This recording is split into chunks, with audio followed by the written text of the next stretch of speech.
Mais Saúde retorna com o segundo bloco, entrevistando o interno de medicina Renato Bunge, com o tema de nutrologia.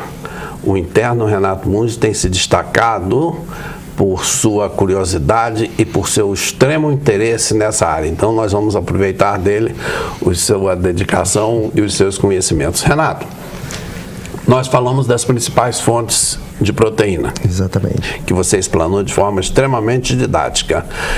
Eu queria que você falasse inicialmente, antes de passarmos para os carboidratos, que os nossos telespectadores certamente ouvem muito esse termo nas dietas, eu queria que você nos falasse da importância das proteínas para o nosso organismo.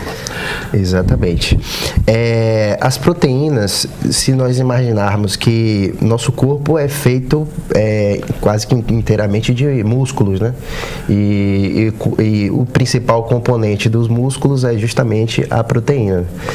E, assim, ela tem diversas funções dentro do nosso organismo.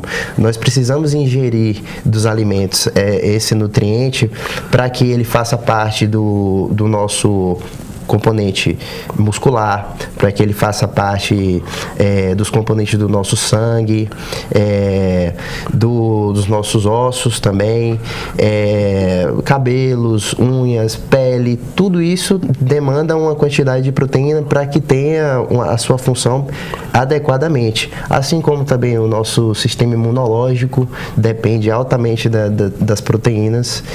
E acredito que eu consegui contemplar todas as funções assim básicas, né? Porque são muitas. Ótimo.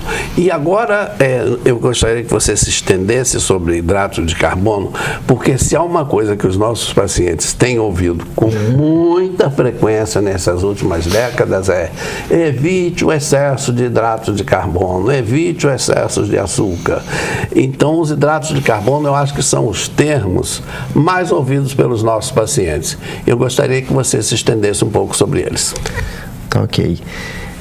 Os hidratos de carbono ou carboidratos, né, como comumente ouvimos falar, nada mais são assim do que as moléculas mais abundantes no quesito alimentação. Quase todos os alimentos que nós temos acesso, eles contêm uma quantidade significativa de carboidratos, né? E eles são mais baratos, eles são principalmente de origem vegetal e estão muito presentes na mesa principalmente do brasileiro mesmo, né? Podendo citar alguns para que facilite a compreensão. Vem a ser o quê? Os pães, as massas, o arroz, todos os derivados do trigo, né? Os vegetais que dão embaixo da terra, que são o inhame, a batata doce, todos essas raízes, né? Que eles são ricos em amido, que vão servir para nós principalmente como fonte de energia, entendeu? Tendo a função extremamente limitada, que é a questão do aporte energético, né? De fornecer energia mesmo.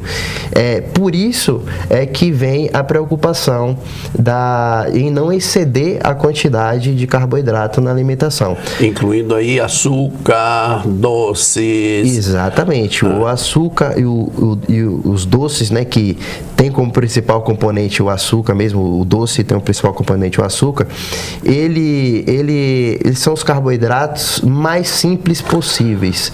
O que quer dizer ele ser simples? Em relação à forma como o nosso corpo digere esse carboidrato.